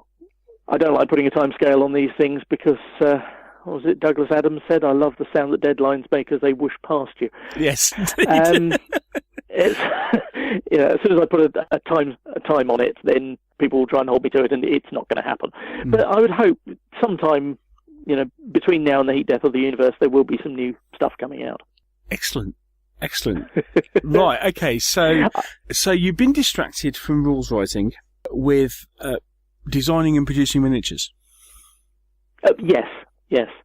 A lot of my customers, I think, do have the impression, and probably I don't help it by the fact that I tend to use we rather than I very often when I'm talking about the company, as in GZG. But a lot of people don't realise that basically I'm a one-man band still. I have a couple of friends that come and help me at the shows, and there was a time a few years ago when I did actually have an employee for a good few years, which worked well, but things change, and following house moves and various things, I'm back to working on my own now, which is how I started out, obviously, in the first place. And I think some customers, particularly some of the ones over in the States, have this impression that I'm sitting in an office directing this company of several dozen employees, which really isn't the case. I basically do everything from mould making to casting to packing stuff up to running it down to the post office every day. And there's often not a lot of time left for other stuff. Hence why you're struggling to find enough hours in the day to do things like rules writing. Yeah. Wow, I must admit, I never realised you were still quite that small. I mean, as you say, considering looking around at other companies that are still around, having traded for as long as you have, and we're looking at the Games Workshops of this world, and some of the big game companies, and not a lot of others. I've never wanted to be running a huge company. I'm happiest doing the stuff that I want to do, producing what I want to make, and producing the sort of and having orders that keep up with the kind of quantities that I can produce. Right.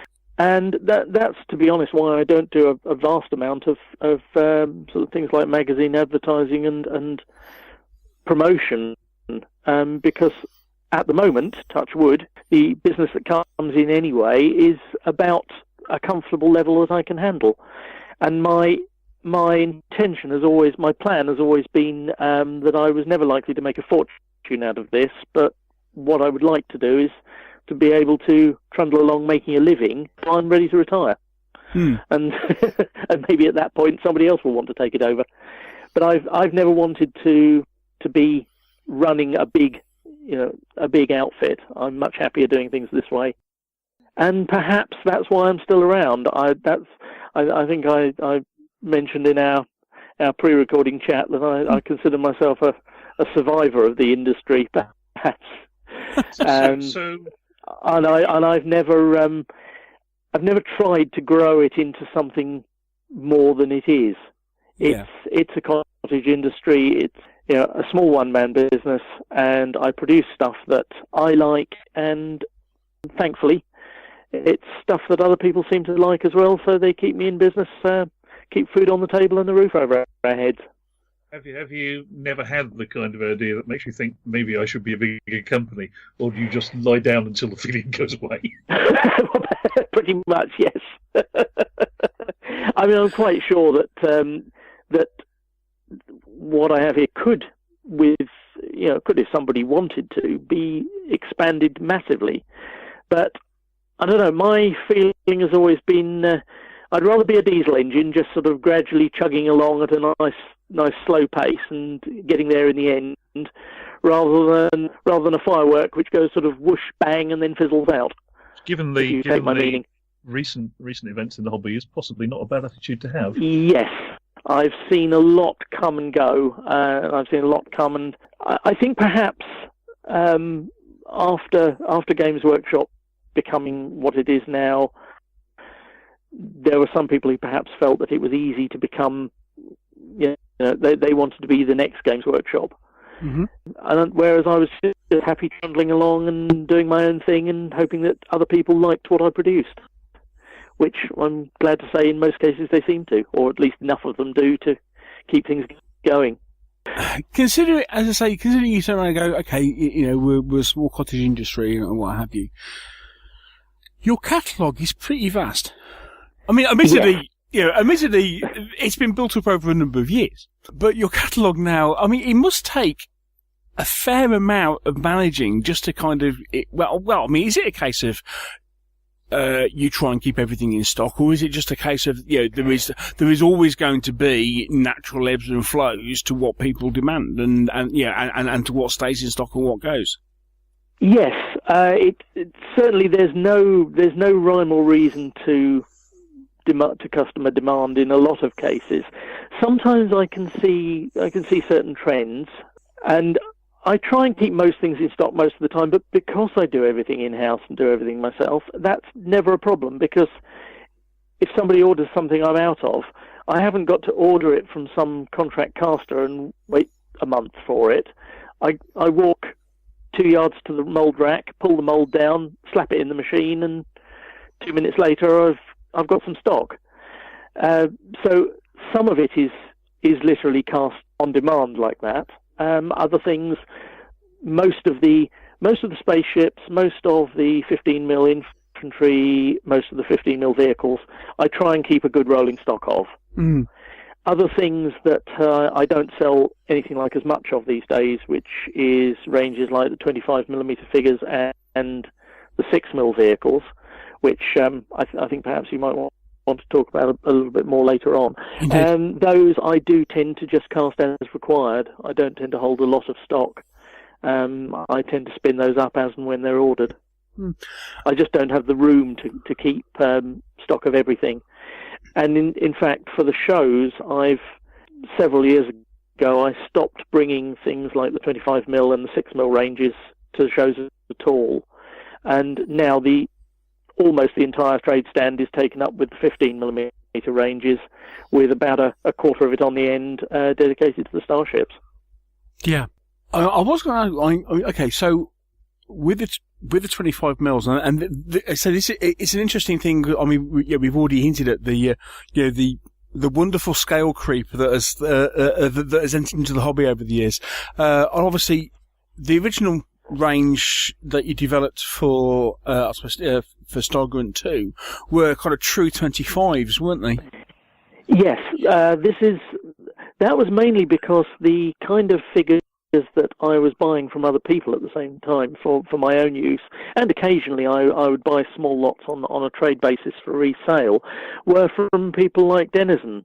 If you remember, the gorgeous stuff that Chub Pearson did. Yeah. It's still available, though not as readily, I think, as it used to be. And around the same time, people like Scotia were doing similar-sized figures, and even the Ralph Arthur 25mm Battletech figures, if you remember those. They were very much true 25s, realistically proportioned, not sort of heroic oversized. And so I really went with that. I worked to the same kind of scale to match in with ranges of that sort. So, with you saying that you don't tend to keep those models in stock anymore unless somebody specifically orders them, I mean, is that down potentially to the fact of, obviously, the growth in popularity in recent years of 15mm sci-fi, but also the fact that, well, at the end of the day, that's what you want to concentrate on, as opposed to, say, redoing the ranges in more heroic scale, shall we say?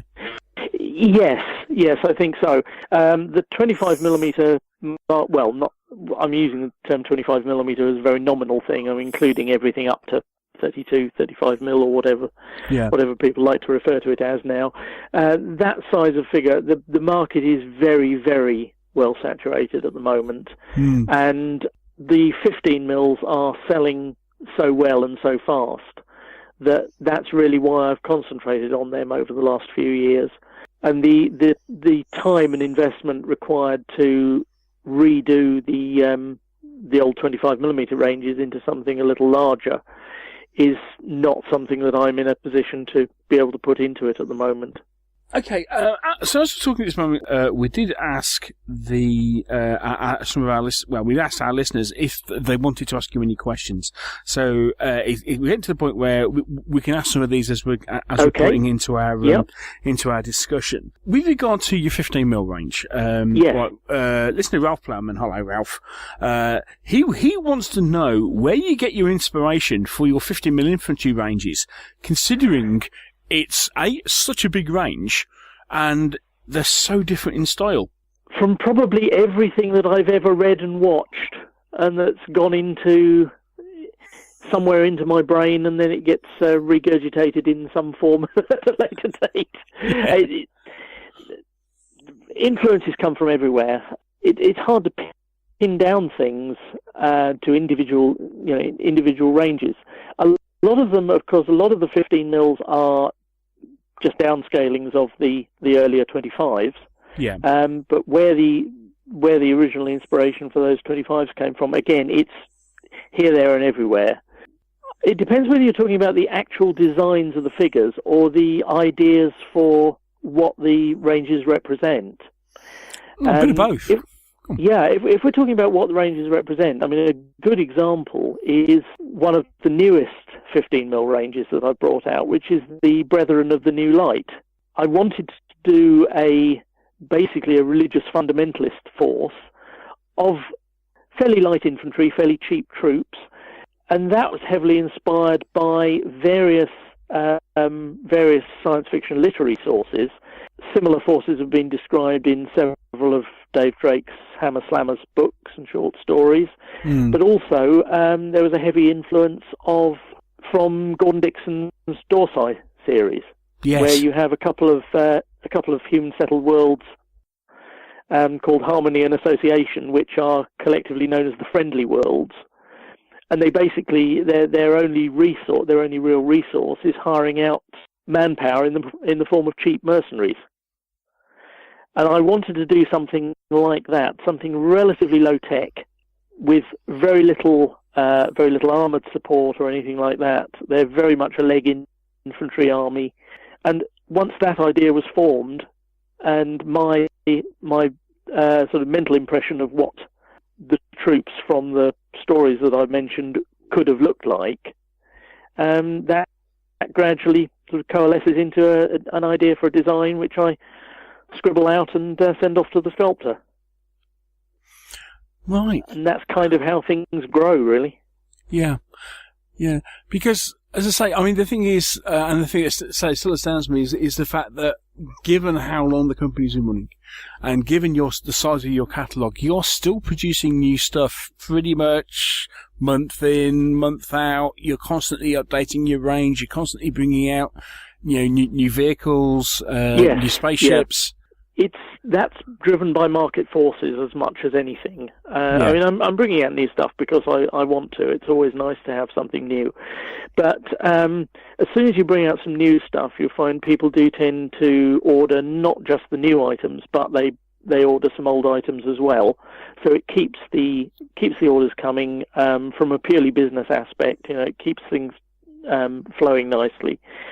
And to be quite honest, at the moment, the marketplace is so crowded, especially with so many Kickstarter projects and things like that running, that if you don't keep bringing out a steady flow of new product to keep people interested, I think their attention wanders. It's, next new shiny thing. Of course, even for a small and flexible business like I've got, that's never good. So it's necessary to keep up with a steady flow of new product. And I must admit, I've been very enthused by doing the 15 mils over the last few years, perhaps to the point of perhaps neglecting doing as much as I should have done on some of the other ranges. But it's the stuff that's selling, so it's a mixture of personal interest and market forces, really. Yeah, we do have listeners asking if you're going to add to or refresh the 6 mil ranges and bring them to shows. Yeah, the reason I stopped bringing them to the shows was quite simply room on the trade stand and in the van. They're only 6 mil, they're little. Yeah, but when you've got a couple of hundred of them, yeah, I've already run out of space on the trade stand. I mean, I'm up to 18-foot stands at the shows I attend now, and I don't think I dare go up to 24-foot. And it's really become a case of something had to stay behind. Yeah. The 6 mil range is something I would like to revisit and revamp. A lot of them need new molds making to make them easier to produce. There's various items from the old ranges that I could bring back that are not actually in current production. But that's something where I'll have to just wait till I get to a point where I can make the decision to tackle that, as rather than trying to just chip away at it a little bit at a time. It really needs me to spend a few months on redesigning, remolding, and reworking the range. In the meantime, the old ones are still selling quite nicely. Yeah, because again, that's another scale. That's another scale, especially with sci-fi that seems to be having something of a resurgence, isn't it? Yes, there have been a couple of decent new rule sets out, and I think myself and everybody else who produces 6 mil is probably riding that wave. There's certainly been an increase in interest in them in, I would say, maybe the last 12 months. Yeah.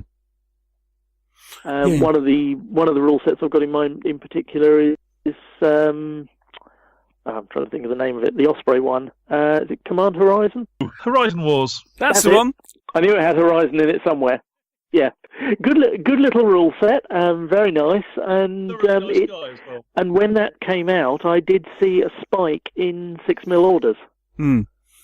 So yeah, these things are. Everything's driven by everything else, really. Yeah, but obviously, with the fact that I suppose. From your point of thing, 15 mil is king at the moment, and you're saying, okay, you have to take some serious time out to revamp the 6 mil ranges. It's something that might not happen any time in the near future. It's something I would like to do when I have time. I think we'd best leave it at that. Right. No, that's fair. That's fair enough. Right. Okay. From a full thrust point of view. Yep. One of our long-term listeners, John Yingling. Hello, John. Was asking, what new additions are you looking for as far as full thrust starships are concerned? Well, now that I'm working with the guys from Mech World in Germany on doing full thrust stuff, the next thing that we've got to look at is a new full rule book. Yeah. Oh, right. Okay. Again, I don't want to put any sort of time scale on when that'll happen, but I hope that, barring disasters, it will happen. Working with the Mech World guys, it's proving very, very good. Basically, they're handling the graphic design and layout side of it. And all I've got to do is come up with the new rules. Well, I say new rules, with the new version of the old rules. Yeah. The one thing I can promise everybody is that whatever happens with full thrust, it won't change very much. It's not broken, and we're not going to fix it. As we discussed earlier in the conversation, it works well, and there's no point in fiddling around with it just for the sake of it. So what we need is a new sort of consolidated rule set that brings all the various fragmented parts of the system into one place, builds on the core that we've already done with the Full Thrust Light giveaway set, and then with the slightly expanded rule book that the German guys have produced for the box game, which is something I would never have had time to tackle on my own, and I'm extremely grateful to them for doing it. They've done a wonderful job on the thing. So yes, there will be more full thrust coming, and as I say, the next stage will probably have to be a proper new rule book for it. Would that be available digitally as well? I would imagine it would. Yes, I'm still a bit of an old Luddite, which is, I suppose, strange for a sci-fi fan, but I still like a nice physical book. I like both. So there will certainly be a physical book, but yes, it will almost certainly be, once it's done, there's no reason why we can't produce it digitally as well. I think part of the problem is most of us old Luddites are also going slowly blind. Yeah, that's true. And you can't zoom print. That's a very, very good point. Yes. No, I think that in this day and age, it goes without saying that once we get it done, there will be a digital version of it. Cool. So as you say, the same goes in time for new versions of Dirtside and Stargrunt. But as you say, there is that adage of, if it ain't broke, don't fix it. Well, yes, there is that. What I would like to do, and what I'm working on slowly as time permits, is a new version of Stargrunt, which is more slanted towards 15mm. And is aimed towards slightly larger actions than Stargrunt 2 was. Yeah. Stargrunt 2 is still basically a reinforced platoon or short company game. Yeah. It's hard to put more than that out on the table and play in a reasonable time frame. What I'm looking at is a way of doing a 15mm version, still using fundamentally the same mechanisms, because I think they work and they're time-proven mechanics, but pushing the organizational level of the game up a step, so that your typical force would be a reinforced company, a company with supports. So going back to your 6mm range for a minute, John. Right, we've had a question from our listeners, Zachary Martin, talking about one of your Dirtside ranges, and he happened to notice that there was that tucked away in the depths towards the bottom of, I think it's towards the bottom of page 4 in the Dirtside range. There are a couple of, there's some CGI tanks and some light cycles which appear to be reminiscent of a particular groundbreaking film from the 80s. And and he was wondering, are we ever likely to see any more, anything else from that range? To be honest, very unlikely. The story behind those two items is that they were a couple of sculpts that were done by an American customer of mine who wanted some for his own use.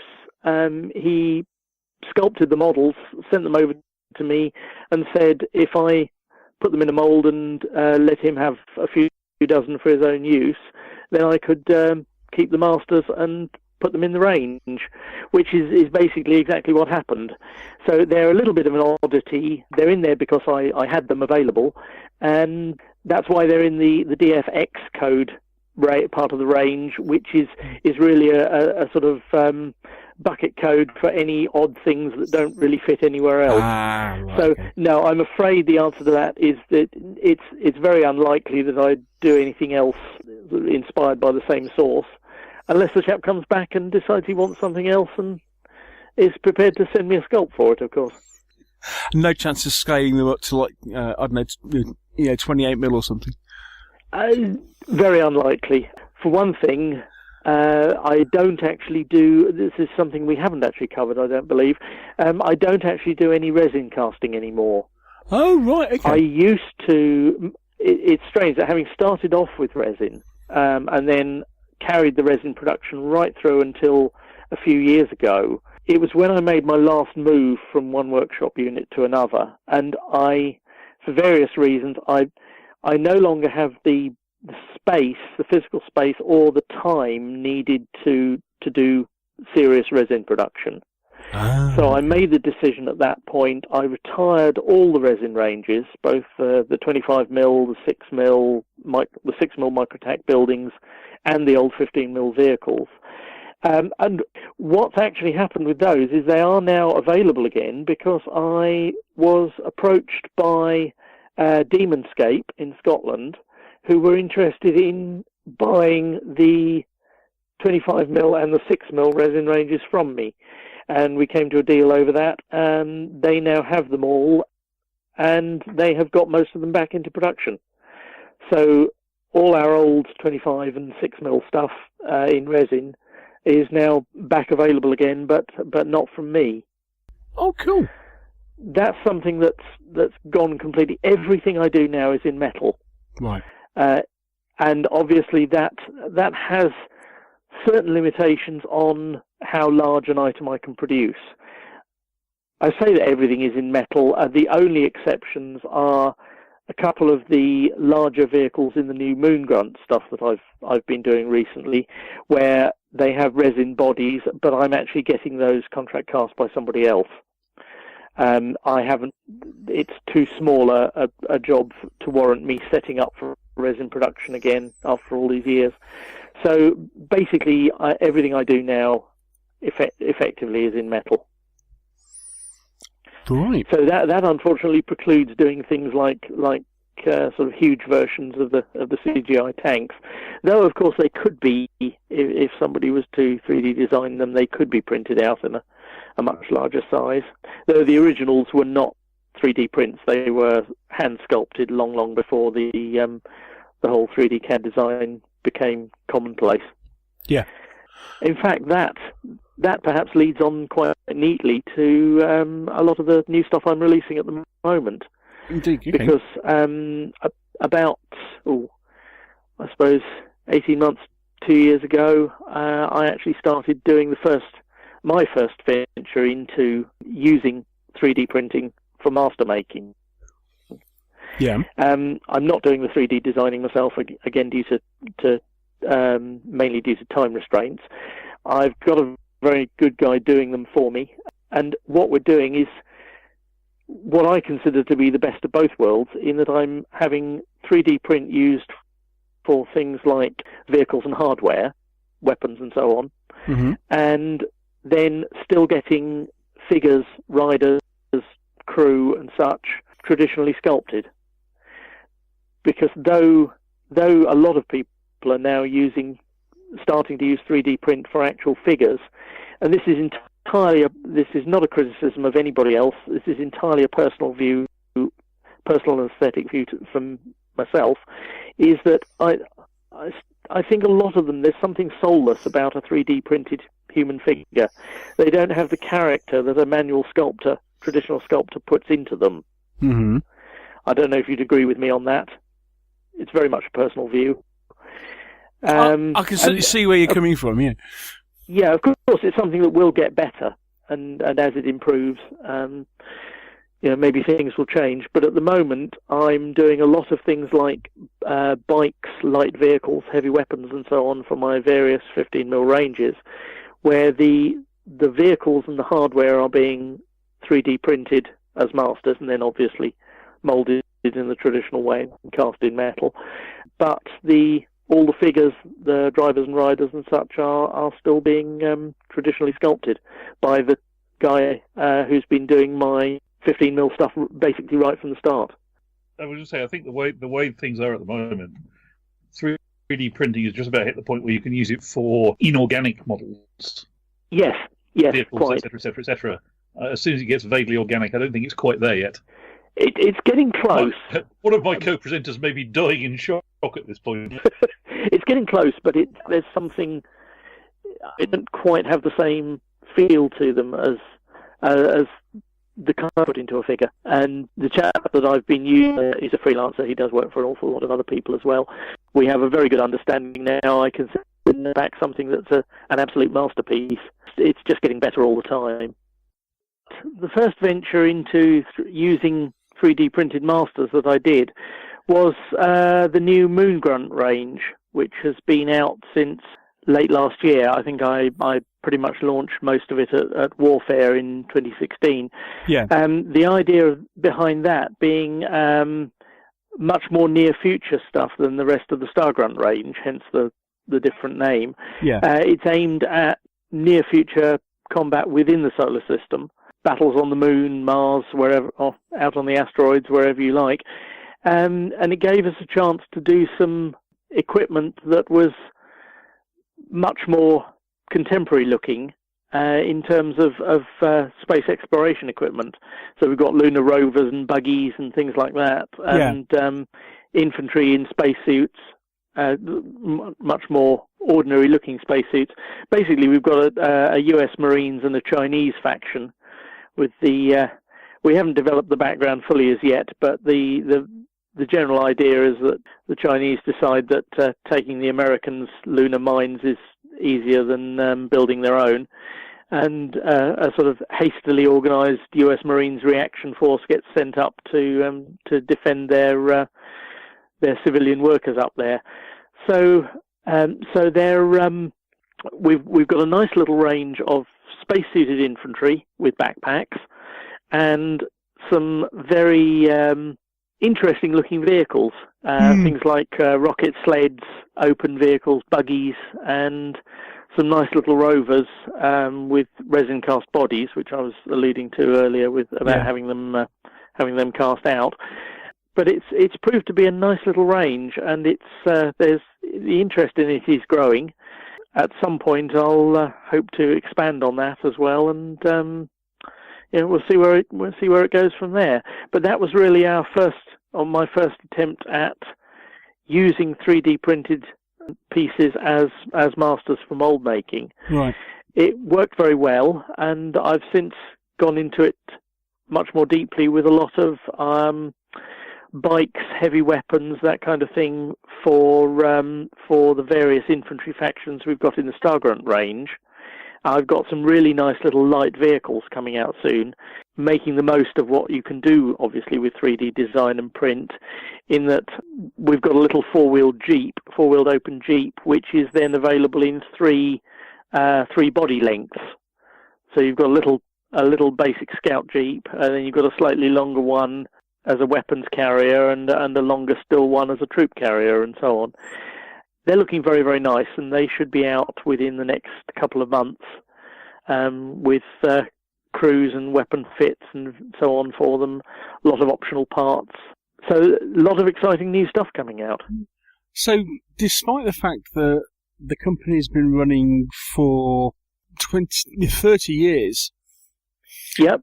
You're still now. You're still right in the mix, producing new stuff.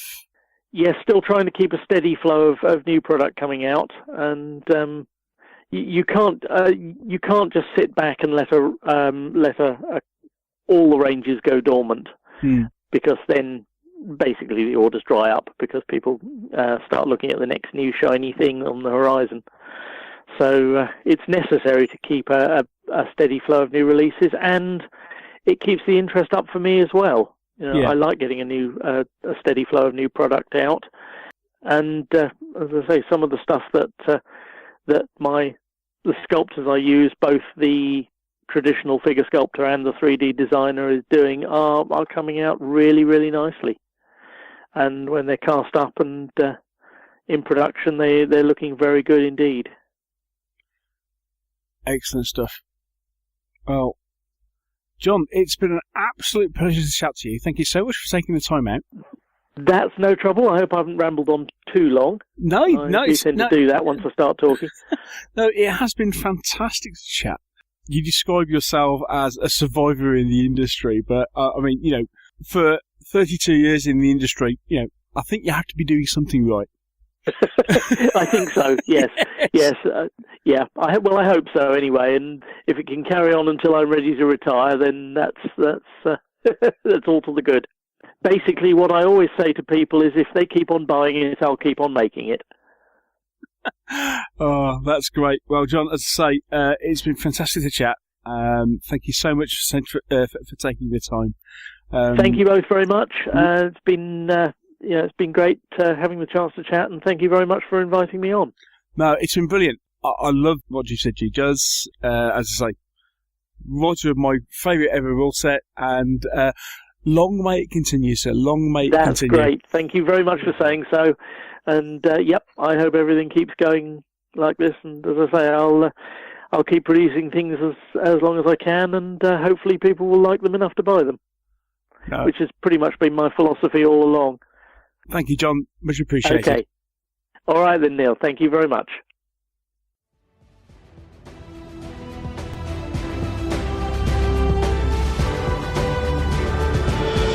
We hope that you're enjoying this episode of the Meeples and Miniatures podcast. If you are, would you like to support us? There's a couple of ways of doing so.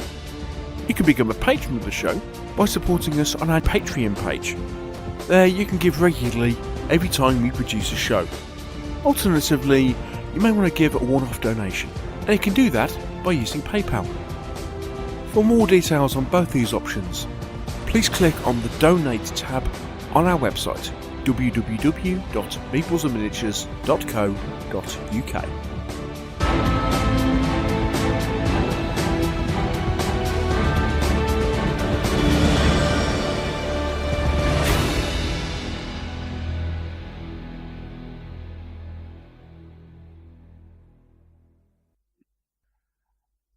Wow. Might be a toss-up there which of us was the bigger fanboy, but I think it was you. I think it was me.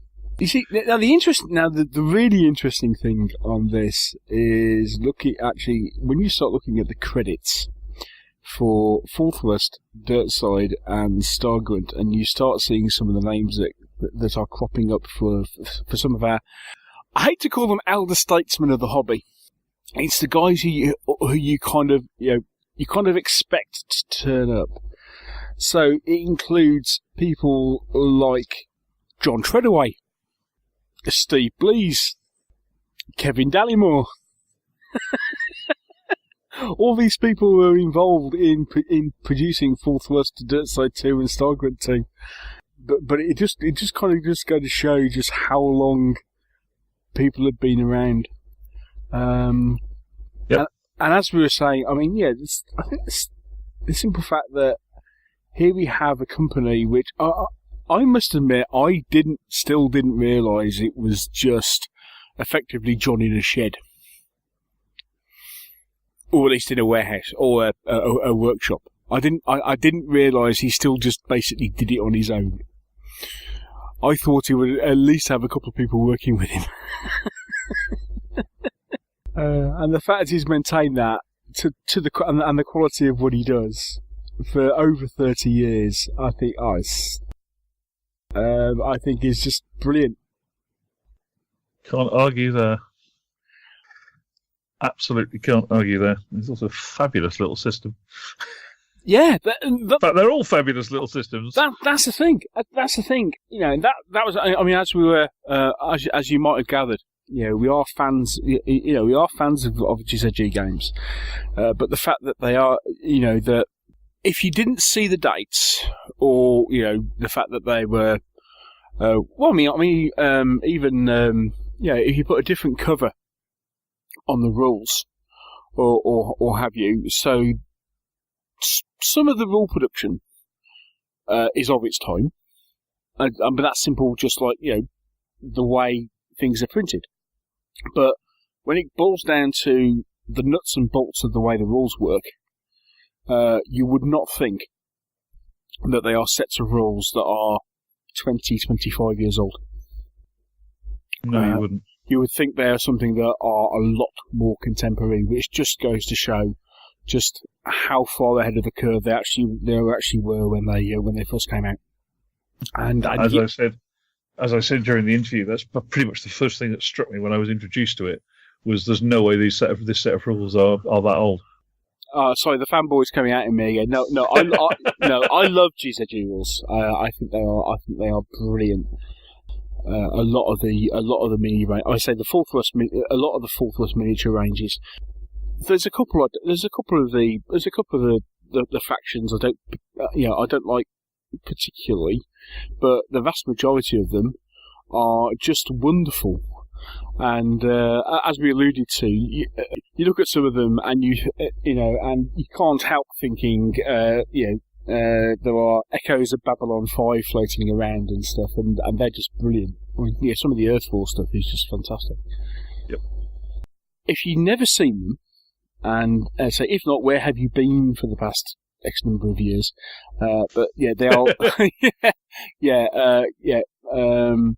I mean, hang on, where are we? They are. We will put a link in, but it's www.groundzerogames.co.uk. It used to be. You can type in gzg.com and it will redirect you. But it has to be said, up until a couple of years ago, their website was fairly horrible. But they have had it redesigned, and it is much, much better. So their website is now rather nice, and they've got a whole bunch of stuff.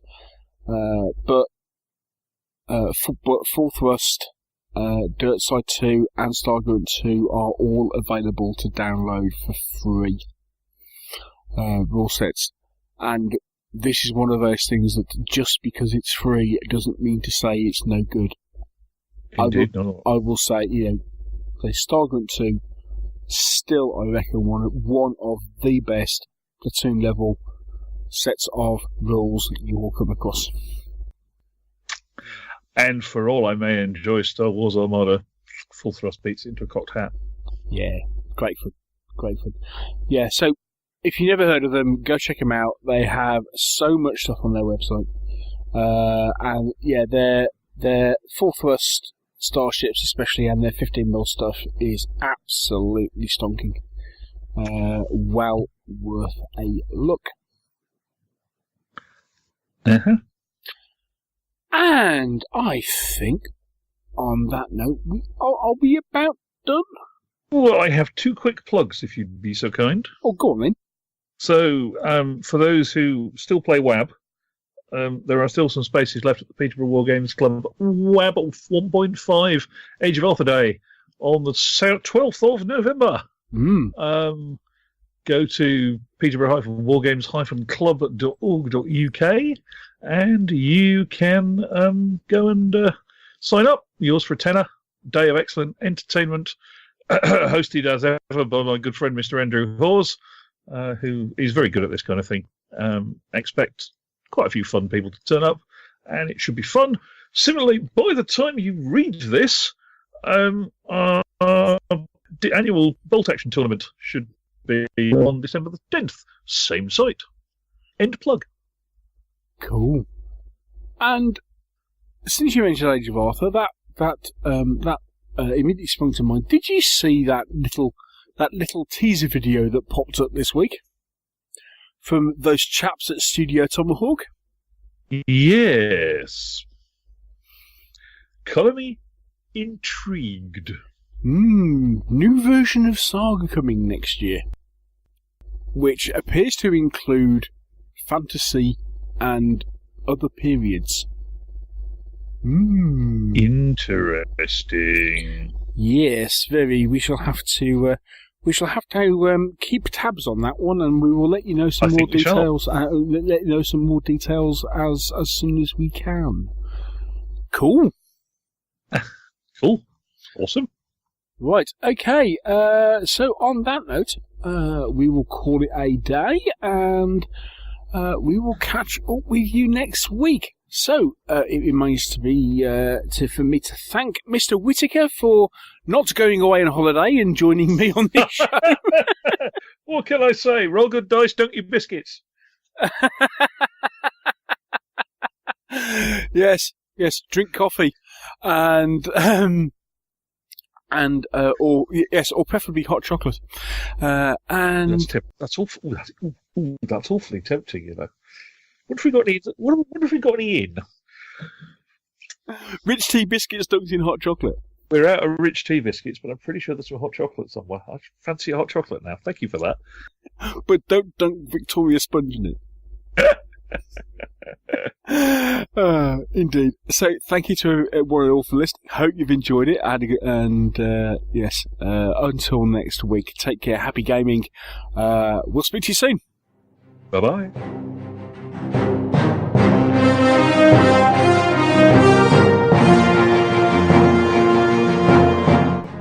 Thank you for listening to the Meeples and Miniatures podcast.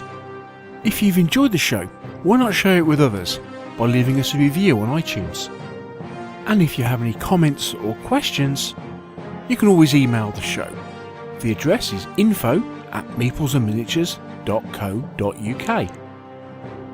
And you can also visit our webpage, where you'll find a complete episode archive, all the View from the Veranda podcasts, rules reviews, and our blog of hobby items and news, which is updated several times a week. This is also where you'll find the links to our presence on social media. And here you can follow us on Twitter or join our Facebook group. And finally, here you can also find details should you wish to support us by making a donation to the podcast. All this on the Meeples and Miniatures website, www.meeplesandminiatures.co.uk.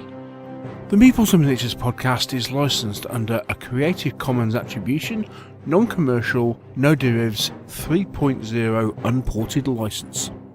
Thanks again for listening, and we'll see you in a couple of weeks.